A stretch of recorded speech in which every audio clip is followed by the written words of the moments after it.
Ladies and gentlemen, what's going on? What's going on, people of the world, people of the Facebook community, people of the YouTube community, Instagram, the whole wide web. What's going on, y'all? It's your boy Cal Griffin here, back with another edition of Legends Talk. Today we got a goodie. We got a goodie. Stay tuned. West Coast monster. You know what I'm saying? Everybody knows this guy. You know what I'm saying? And if you don't know him, you're probably a little young. But you know what I'm saying? Do your Googles, do your research, man, and I'm sure you'll be entertained. Without further ado, man, let's get into it. Schea Cotton, y'all. Schea Cotton. Legends talk. Legends talk, y'all.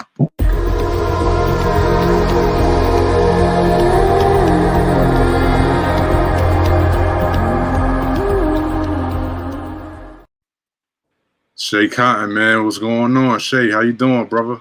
Good, Cal. Thanks for having me, man. Hey, man, thank you for taking the time out of your schedule, man, to chop it up with me. I really appreciate that, man, for real. Absolutely. Before we get into it, I need to send a quick shout out to our sponsor, Soul Pack. Soul Pack is a bag company for the ballers out there. Definitely check them out. We're gonna run a quick commercial real quick, and then we're gonna get right into it. Legends Talk with Schea Cotton. Stay tuned, y'all. Soul Pack. This is a Brooklyn Bound.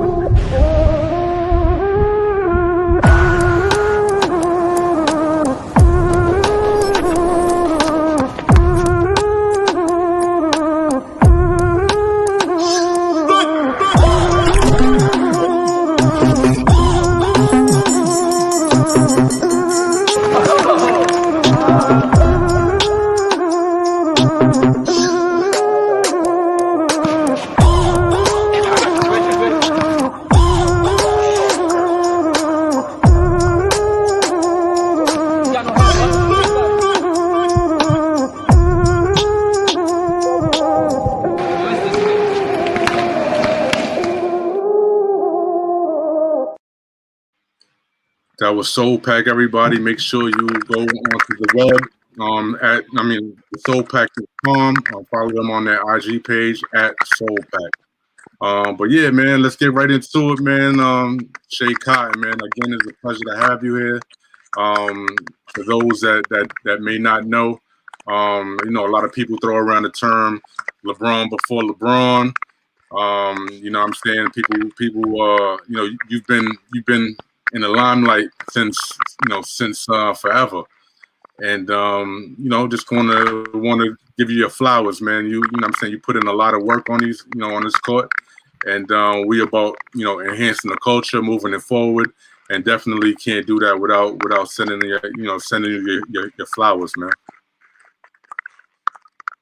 I appreciate that. Time flies. We can't play forever. Hey, man, time does fly, man. Time, and I'm gonna shock you. I'm gonna shock you on this interview too, man. Because we lo and behold, we kind of our paths kind of crossed at one point in time. You probably don't even remember, but you know what I'm saying, I was definitely one of those recipients of one of those teams that you played on, and I got to witness it firsthand. So, but yeah, man.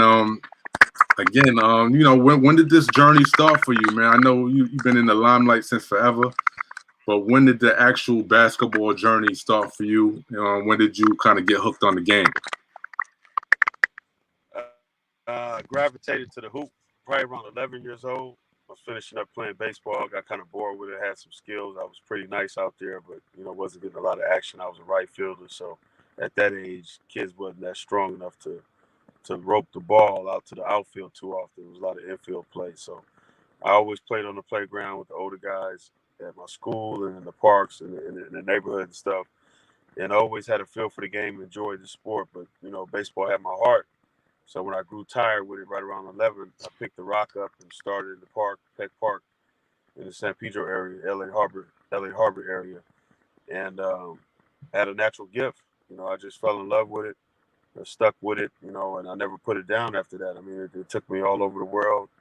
rose above my humble upbringings and, the inner city struggles with the gangs and the drugs at that time, which was swallowing up a lot of our community and a lot of my peers and family members too. And, Right. me and my brother dared to be great, wanted something more. So we just challenged each other, we pushed each other, and I studied a lot of film, watched a lot of tape, and I really analyzed different players and took pieces out of their game and put it into my own. And, God blessed me with a gift, and I worked hard at it, and had fun when I played. No, that's what's up, man. Now before we get into any can you hear me all right? Yeah, it's breaking back and forth. I It's don't know if breaking it's up just a little bit, right? yeah, yeah. Is it the connection, you think? I'm not even sure, man, but we're gonna keep it going. Right. Yeah, I do hear something, but let's really keep it going. Now, before we let me see. Hold on one second. Can you hear me? Yeah, I can hear you. Can you hear me? Yeah.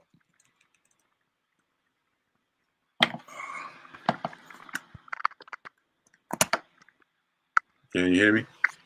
Yeah, I can hear you. All right, we're gonna do the best we can with this connection. But in terms, but before we into it, I took a look at your documentary, Man Child. It was very very well done. First off, it was very well done. The from the cinematography, from to the storyline, everything was well composed. And I definitely recommend any basketball fan, whether you know who this man is or not, to check it out, man. It's definitely a A1 documentary. But aside from that, man, this at every level, you were always kind of like bigger and stronger than your competition. Can you tell me, did you ever feel like the talent at any level like kind of like caught up to you, and or do you still feel like I was light years above everybody I've ever competed against?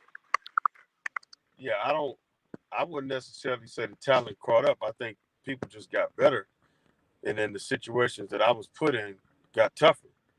So it had nothing to do with the talent. It's just getting the right breaks. If you're not put in the right situation, even LeBron or Zion gonna look different. So Right. people have to understand that there's intangibles that come into this to help you become the player that can be a force to be reckoned with. To be a number one player in the country in 1995.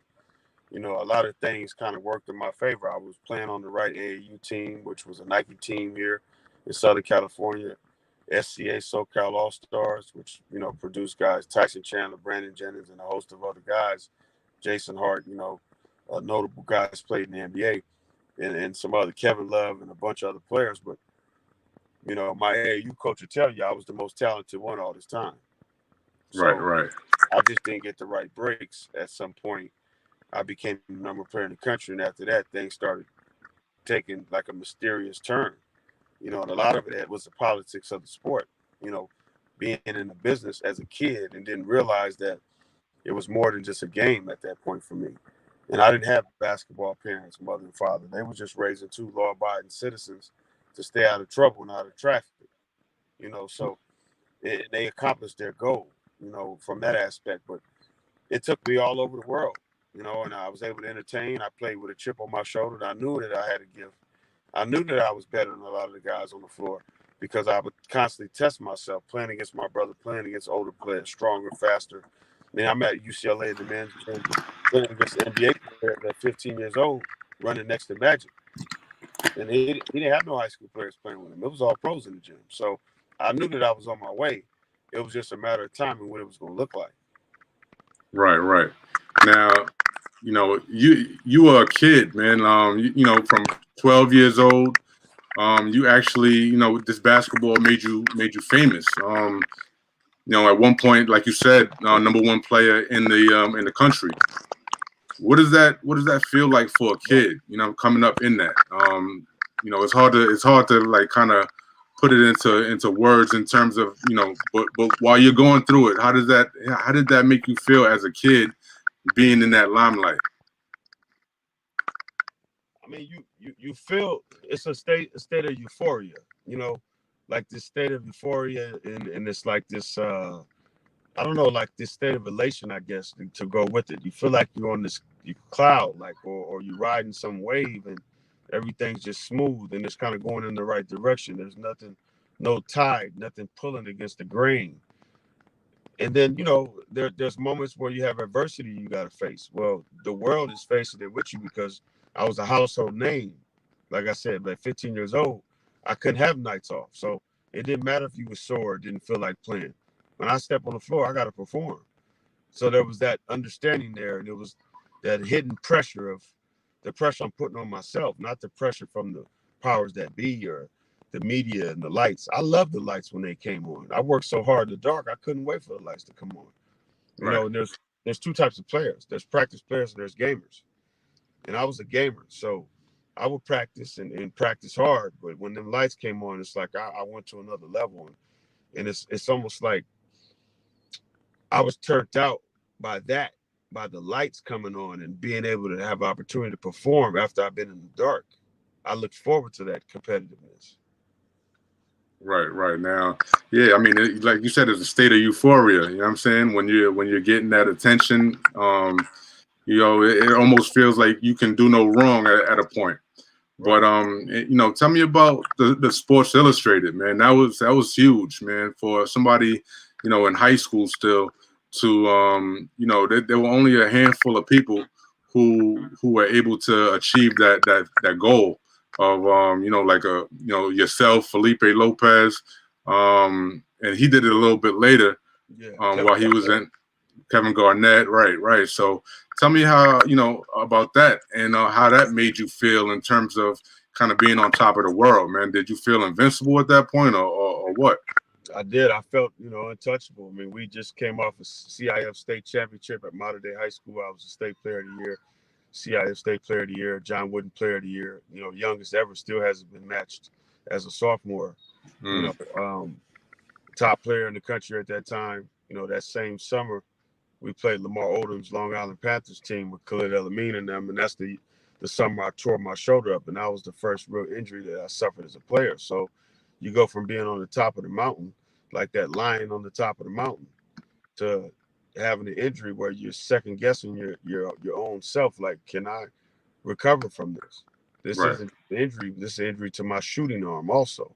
So, that summer was a bit of an elation and then a surprise to go with it. At the end of the summer, it was kind of like, well, this is going to test me and see what I'm made of, because I knew that the writers and everybody would start favoring other players because I had to sit out that following season because I wasn't healthy. I had my surgery.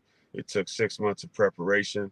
I was a McDonald's All-American, and I wasn't able to play in the game due to my injury, but I was voted in unanimously by all the writers. So I knew that my body of work was speaking for itself, and basketball was my sanctuary because I was dealing with so much other adversity off the court, in the streets and friends, and trying to stay on the straight and narrow and stay away from certain circles of people that I came up with because I knew they was going down the wrong road. And so I wouldn't be caught up in different situations where I could lose my life or, just become a statistic.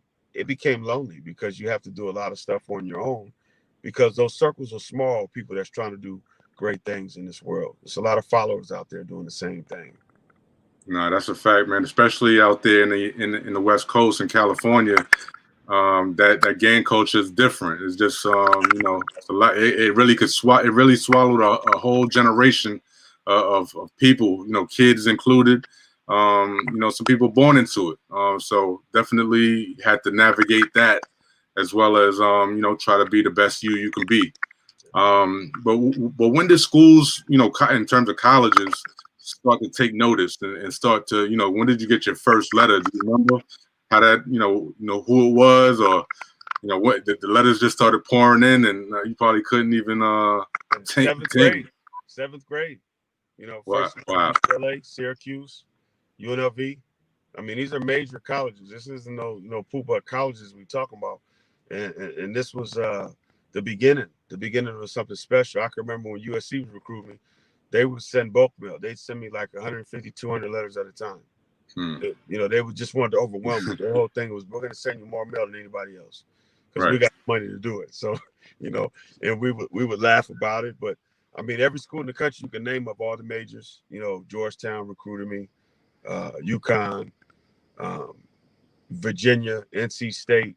Got letters from North Carolina. Wasn't really a Duke guy. I think I may have received mail from them, but they knew that I wouldn't go there. You know, they Right. knew I was material. I think it's a certain player that plays there. But Syracuse, St. John's, Georgia Tech, you know, all the major schools, you know, USC, UCLA, Pepperdine, all the main schools in the country that you see on TV, they pretty much all recruited me or sent me mail at one point or another.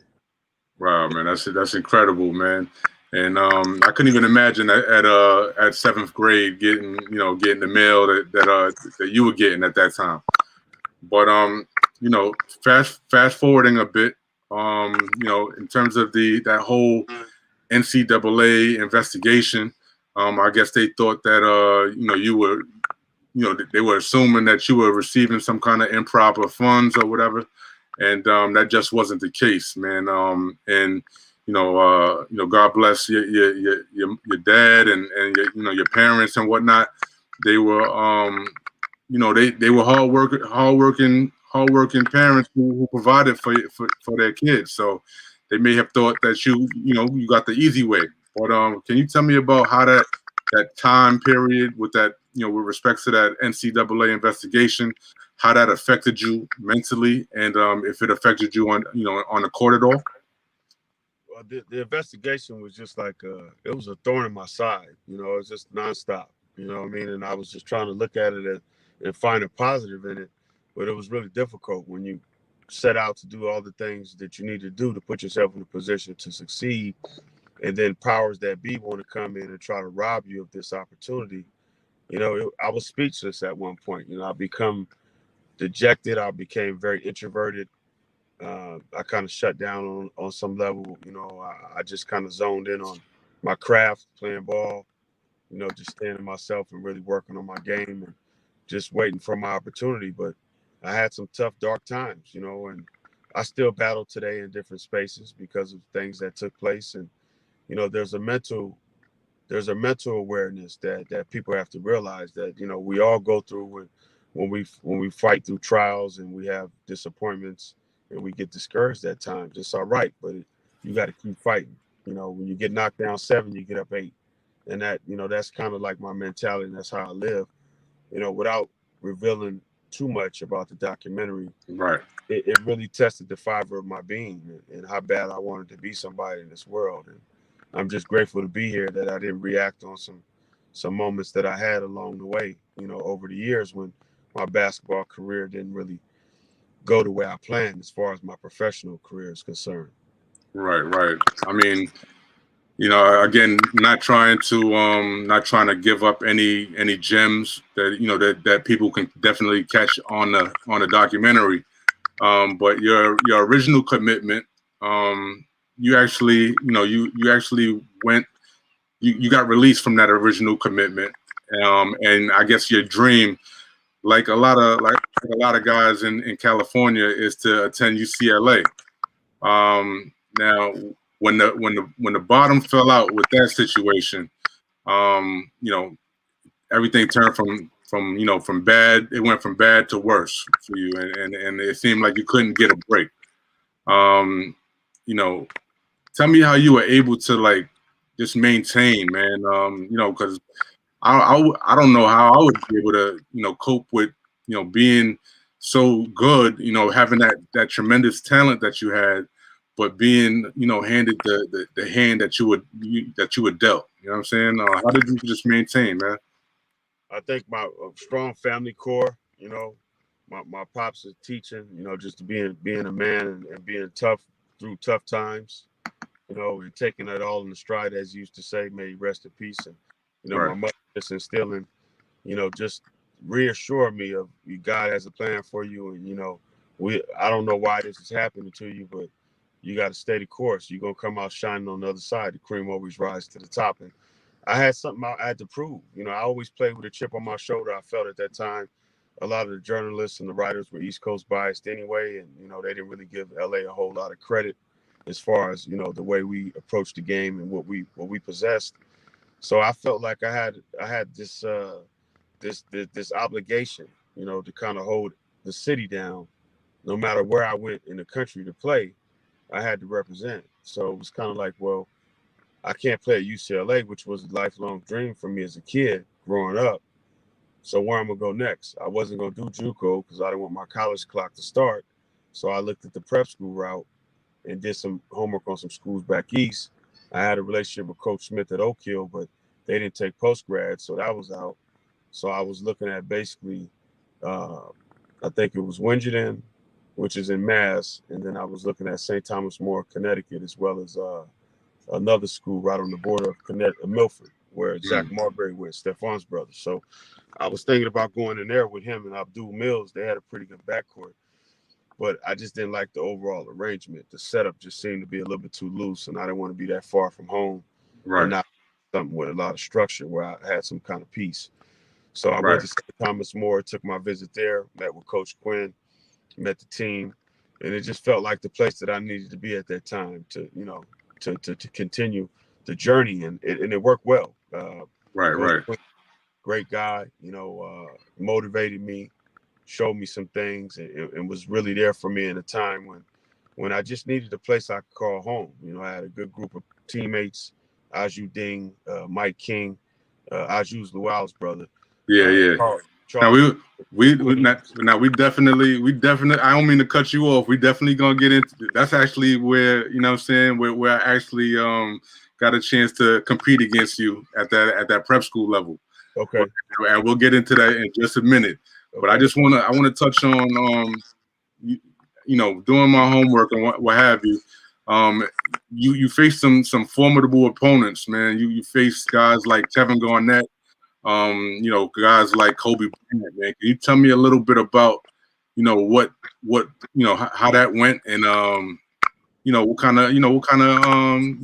what kind of situation was that when you were going against kind of guys like this, in retrospect? Well, playing against Kobe, he wasn't highly touted as I was at that time. We played in the NBA Players Camp, Princeton, New Jersey. I think this was my sophomore year going into my junior summer. So we had just won a state title that year. I felt pretty good. I was riding on a cloud, and he knew about me. I didn't know as much about him, but I had heard of him. So when we met, we were eating in the mess hall.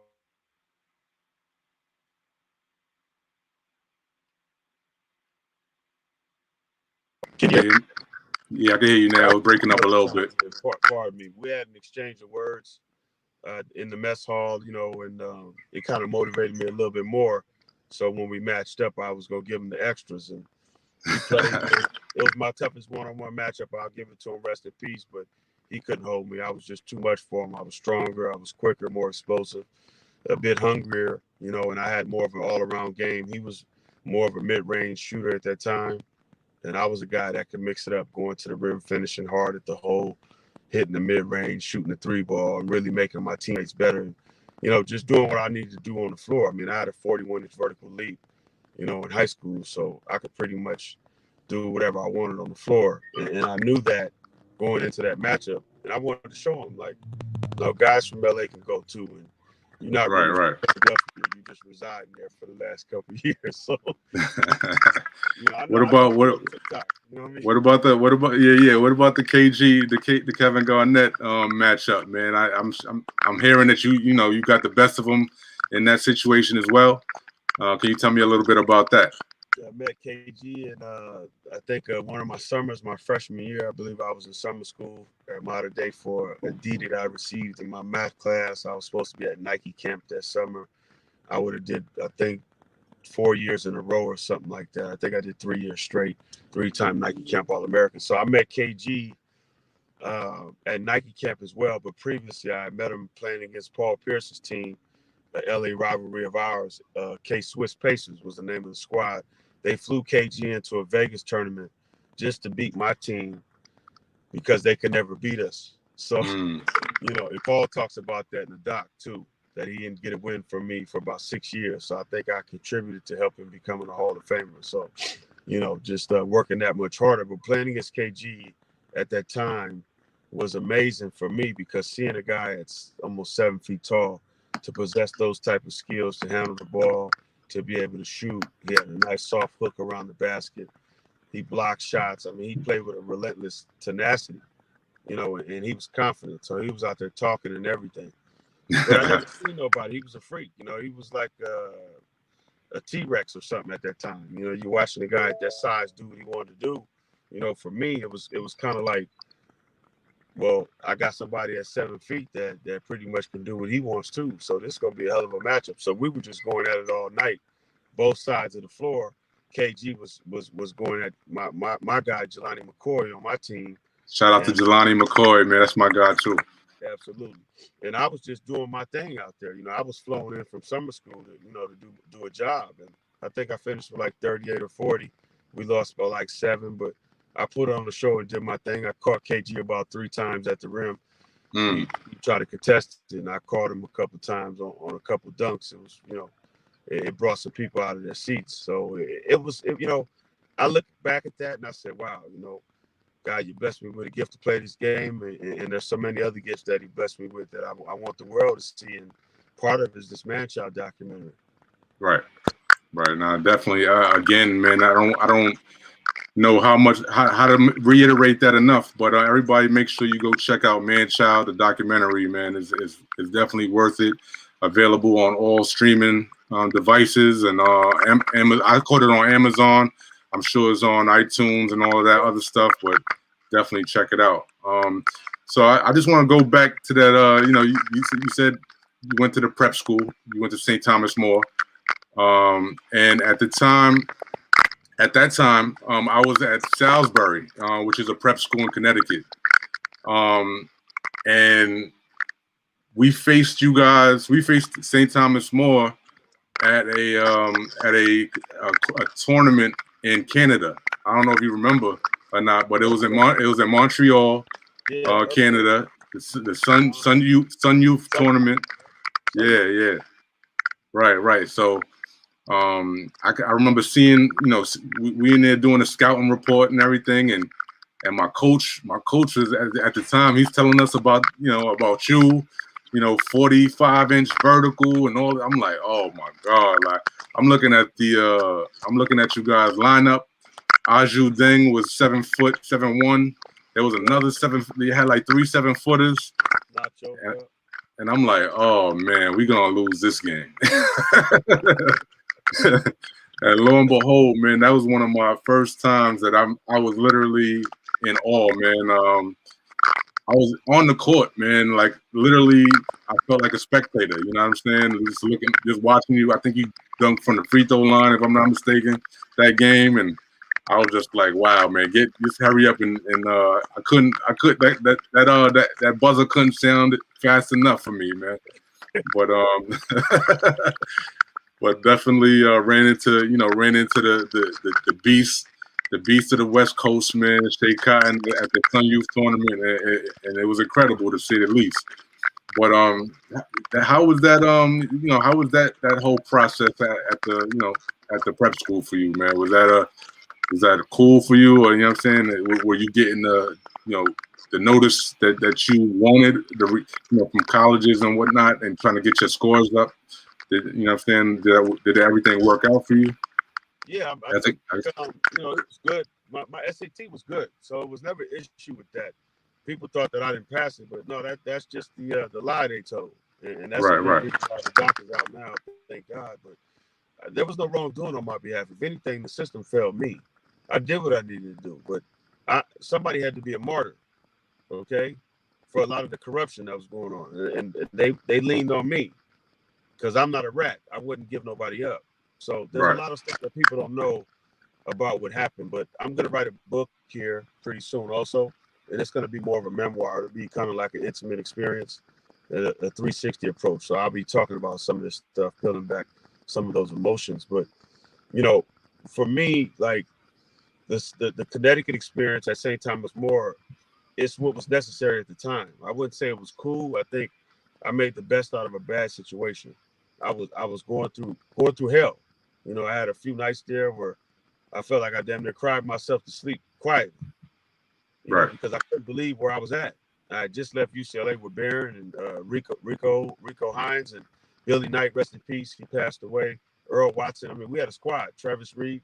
They said we were at the top recruiting class in the country as freshmen, and I guess it was too much talent in one school, so they decided to do something different with my stuff. And there was no wrongdoing on my behalf, and they never cleared my name. So that's part of this experience and the mentoring that I do, is to show people that if it can happen to me, it can happen to anybody. And I think St. Thomas More served its purpose. I wound up being the hall resident. I was the guy that oversaw my hall.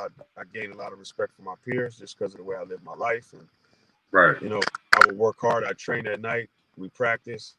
And I had such a chip at that time because I was so upset. I'd go back and get extra work in later on that night. I'd be in the gym, go down to the weight room, get some extra sets in, because I wanted to make sure that I was ready when the lights came on. And I feel like I achieved that goal. I was blessed to be able to get ESPN to come up and do a spread. They did a story on me when I was up there and led the knapsack of scoring. I think I was 30 and some change. We won a bunch of games. I think we lost to MCI in the semifinals.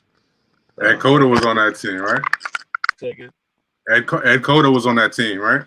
Nah, Ed was there, I think, right before I got there with him and Devonair Dees. Yeah. They was playing together. They was there right before I got there. But I had Charles Cranford on my team, Mike King. I'm trying to think some other notable names. I didn't know Aju Ding was Luau's brother either. He just put me on. Yeah, he went to UConn, and I guess things didn't work out there, and I think he wound up going to Fairfield, finishing up over there. But I mean, Aju was talented, man. I mean, real talented. So our whole starting five went D1, and that was special. I mean, that team that came together, and I just happened to be thrown up into that group from the circumstances of the situation. But I still talk to Coach Quinn today, my head coach from St. Thomas More. So, when I take this East Coast trip, most likely in April, back to Jersey, I'm gonna probably drive to Connecticut and go see them as well. So those relationships have remained intact, and I learned a lot because it was a tough point. It was a dark moment in my life, and St. Thomas More was a situation that was all boys too. So there was no girls around. I mean, you had to really be committed and focused on what you wanted at that point. And I knew that I wasn't supposed to be there, but I'm choosing to go to this school to be better from it. And I'm glad I made that decision because it made me more well-rounded. No, absolutely, man. Now you after that you went to Alabama. Alabama was was that like a did you want to go there, or was it a situation where you was like, yo, I just got to go somewhere where I'm gonna play, and it's a Division I school, and I'm gonna just show and prove when I get there. Like how did that experience go for you? Well, there was some floating pieces along the way. I mean, there was I went back home and did the JUCO thing and led JUCO scoring and did all of that. And then, I was supposed to be going to NC State, and that fell through. I was looking forward to playing in the ACC. So, a lot of that intel is in the documentary. But in a nutshell, the Alabama experience was my decision because I looked at it and I said, well, I need to be in a power conference. The head coach, Mark Godfrey, recruited me at UCLA and Jim Harris. So that was like a no-brainer for me. And, the SEC was the right conference for me to get it done, to become a lottery pick from there. And, everything kind of lined up. I went in there and did what I was supposed to do. And, the coach didn't do what he was supposed to do. The long story short, without throwing nobody under the bus, it's a crapshoot. It's a 50-50 when you sign on the line to go play at college. And every year that scholarship has to be renewed. It's not 4 years guaranteed. So people need to understand that too. I think over the years, I was under the impression that it was 4 years guaranteed, but it's not. It's reevaluated at the end of every season. So to see if it's the right fit and things of that nature. But I was all SEC in that position. I started almost every game, led my team in scoring, and went undrafted, and my numbers were better than Gerald Wallace and Mo Williams when they played there, and they were first round. So go figure, Right. I think God had a plan for me. It just wasn't what I thought it was initially when it came to basketball. But I see like so many blessings being developed right now and unfolding. No, that's a fact. You got to be a mentally strong dude to withstand the stuff that you were going through. And I salute you for that, man. Because I don't know how I will be able to withstand that. But in terms of your role on that Alabama team, was it? Do you think that maybe you were out of position? I think somebody got hurt. One of the four men's, and since you were bigger and stronger, they kind of put you down there and you know let you kind of roam. But you still had a pretty successful year. Average around 16 points a game, um, and pretty successful. But when your name wasn't called, man, can you take me through that emotion right there, man, in terms of surrounding yourself with family and friends and stuff like that? Like how does that? I know you're probably wondering how did this happen, but like the emotion part of it, like how did you feel? Of course, you felt bad, but can you walk me through the emotion part of it? I think you can't put it into words. After being one of the top players that ever come out of Los Angeles, that they saying arguably, and to be a McDonald's All-American and a guy that comes to teams and makes them better and wins, to not have an opportunity to play at the highest level, which was my lifelong dream as a kid. I mean, it's like somebody just carved my heart out. Like literally, it was like I don't have no feeling. Like, what do I do now? Like, where do I go from here? So you have all these mixed emotions, and your mind is racing. You're just trying to keep yourself together. I mean, I went through all the emotions. I mean, it was tumultuous when you Right. think about it. I No, cried of like a course. baby.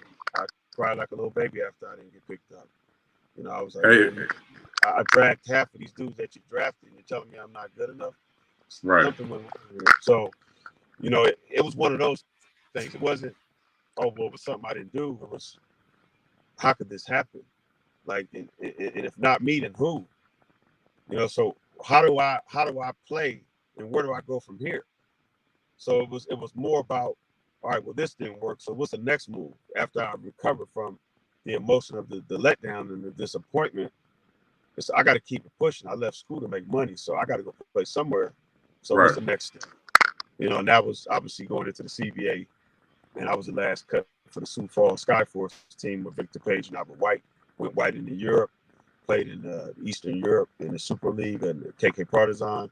And then it was just finding a home every year after that, different country, different team. And, it was tough, but, I was built for the adversity from the beginning. So I endured it the best way I knew how. And now I'm finally in a place where I'm at peace, on a lot of levels. I mean, I have my days, just like anybody else would when you're going through Right. disappointment in life. But, life is what we make it, even when things don't work out. And I think that's what the message I want people to know, that it's not about how you handle your wins, it's how you handle your losses. Mm. And how you react to those, that adversity. That part. Damn. But yeah, man. In terms of what you're doing now, man. Well, the game took you, 10 year pro career overseas. Can you tell me about like going to another country, getting acclimated to the language, not knowing, you know, it's kind of the foods are different, the people are different. How do you get used to and adjusted to that way of life? I, for me, I always connected with food because I'm a foodie, so I love to eat. So I would learn the language by learning the cuisine, different foods that I like. I would learn how to pronounce it, how to spell it. I'd get the translation books depending on what country I was in. You really got to do some homework, and it's like you starting from scratch. If you're in Europe, excuse me, it's typically an older country. They got a lot more history, so stuff looks old. You know what I mean? Where in North America, things are renovated and tore down and built new again. Everything is modern and the newest, latest architecture. So Europe is more historical. So Right. it was hard for me to look at first because I was like, where's the new stuff at? This stuff looked like it's ready to be blown up and torn down. That was my whole thing. The look of things was tough to see aesthetically, early on. Then you start to get accustomed and get used to that. Then you're dealing with the food, learning how to adapt to the cuisine. Then you got the language. Then it's communicating with your teammates. And then, well, what do you do when you're not playing ball? Like, you don't just go over to your teammates' house. Half these guys are married with kids. So it's a different experience. But I learned through cuisine and some of my teammates helping me get adapted. And those are usually like the leaders. They were usually the captains of the teams that would pull me to the side, that had experience with other Americans, and say, listen, these are the most common things that you're going to deal with. Do this, that, and the third, and you should be all right. But even that didn't work a lot of times. What gave me peace is being able to call home, talk to my moms, my family, and then when I stepped on the court, because I knew that ball was the same size and so was the rim. Everything else was a challenge. And that's as real as I can tell you. I mean, there were certain countries that I had more fun with than others, like Venezuela, because of the food and obviously the climate and the women at that time were very attractive. And so those things were kind of easy on the eyes, and it was an easy adjustment. But a lot of these other places don't have those luxuries, so you have to really be disciplined, and you got to be strong-minded. Nah, definitely, man. Well, so Venezuela, is it safe to say was your favorite stop? I think lifestyle-wise, I'd probably say because of the climate is similar. And the women, we have Latin women in LA too, so that wasn't a hard mix, even though it's a different type of Latin descent. There were similarities that I could draw and say, okay, this is kind of like this, or this is kind of like that, and it wasn't so bad. But a lot of the other places I played, there was nothing that reminded me of anything from home. So it was like starting all over again. And I leaned on the Lord. I had to pray, man. I read my Bible a lot and just took it to Him and woke up and did the best that I could every day, because I was over there by myself. I mean, I'm 20, 21 years old in a foreign country making good money, but there's an emptiness inside because I wanted to be in the NBA. I wanted to play in the league, and I'm like, I'm over here in Europe. They got me playing with these dudes that I could drag on a bad day on one leg. But it was like either play here or go get a job. I was like, nah, I'm not about to go get a 9 to 5. I left school to make money. So it was about maximizing my window. Right. So yeah, man. I don't want to keep you too long, but I do want to touch on what you're doing now. So the game has taken you through ups and downs, as you just explained. But now it's it kind of took you full circle, and now you're doing a training. You're a trainer and a coach as well for the youth.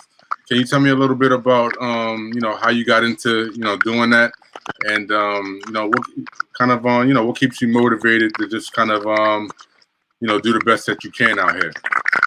I think what got me into the training aspect and coaching and really more mentoring, I think, is what I do now more than anything. But what got me into it is just the hardships that I faced and the disappointments that I had to go through, and ultimately the travesty that took place.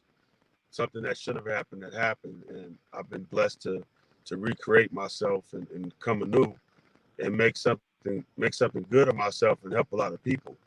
I think the reason why I do it is so it doesn't happen to anyone else's kids, and that's the big part of why the Man Child documentary is out in existence right now, which we're so grateful for. But what I'm doing today, helping kids, is better than money, because they can't repay me for the blessings they're receiving from me. And Right. it makes me feel good because it has nothing to do with money. Even though we got to make money to live and provide for our families and all of that, I'm not really doing this for money. I'm doing this to make a difference, to leave a legacy, to show people that you can be good even in your worst moments. That you can do something good from something terrible. Not even bad, but something terrible. Like, you can always bring love to the table when there's hate and animosity and division. And I think that's what's most important, that the strength of love and unity and understanding what real commitment and sacrifice looks like. And I feel like I embody that because I've been my strongest and my weakest moments because I rely on my faith, and I never quit on myself. And I've seen a lot of my peers do that when things didn't work out. And that's the worst thing you can do. No, that's incredible, man. Incredible words, man, spoken. My last question is, do people still, give you, show you love in terms of like the guys that actually made the league that you knew you were better than, you know what I'm saying, or just guys in general. I know that you're kind of close with like Baron Davis. Shout out to Baron with Slick. Um, you're close with Earl Watson, those guys, those UCLA guys, Toby Bailey, a number of other guys. But do guys see you like still in the streets, like, oh, that's Schea Cotton, like, you know what I'm saying? Like, do you still get that kind of fanfare from people that remember you? Yeah, the name still ring bells. It's probably stronger now than before because the guy that they knew was the guy that didn't make it. There's a bit of an enigma behind those kinds of stories, especially with mine because I never stopped playing. I didn't run from anybody. When things went bad, I was still showing my face in the city. I didn't pack up and relocate because I couldn't face the reality. I think we all need that humility at times for something not to work out that we put everything into, so you can humble yourself and come at it from a different vantage point and learn the lesson in it to be better. I think that was the best thing that could have happened to me in a lot of ways, maybe to not make the league, because it separated me from a lot of my peers. Because all of them it just kind of worked out. They ascended at a good timing, and everything just kind of worked in that way where I had to go through a lot of pitfalls and hardships when I was the guy that everybody was gunning to beat for sure. And, when I needed people, they wasn't there. It was my creator, it was my family, my mother that never quit on me. My production team, our True Group, who shot this film. Shout out to my guy, Patah, Mac, Callie, Quans, the whole team made this come to life. We talked about it. We brainstormed about the documentary several nights, the editing sessions, all of the B-roll footage, the travel, the whole, it was a journey to get to this point. So for people to enjoy this body of work, it gives me peace in my heart.